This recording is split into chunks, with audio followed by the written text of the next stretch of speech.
I cut my hair the other day. I didn't think 3 inches was gonna be that crazy. 3 inches is long. Yeah.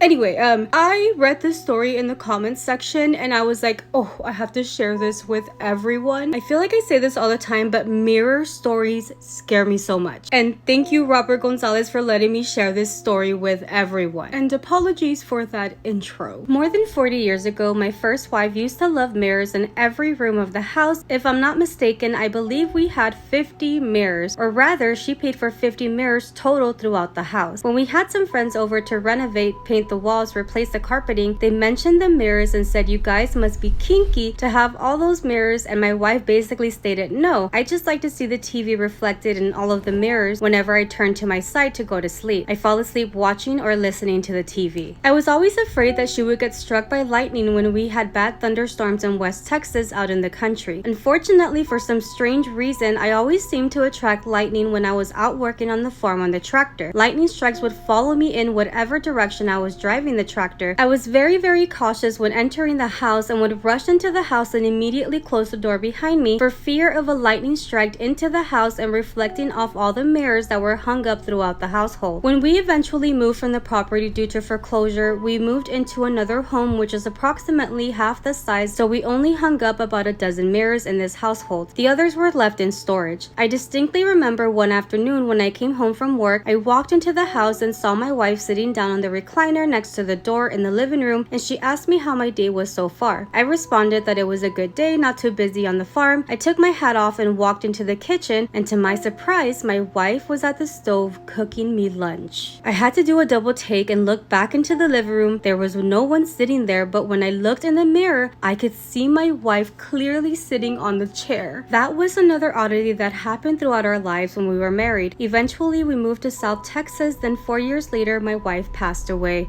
I'm so sorry for your loss. South Texas? Because I'm from South Texas. You didn't bring the mirrors down here, did you? Say no right now. I cannot even imagine being in that situation where it's like you're seeing it through the mirror. She's sitting on the couch, but she's actually in the kitchen. Yeah, no way. Oh, I got the goosebumps. I can't. But what do you guys think?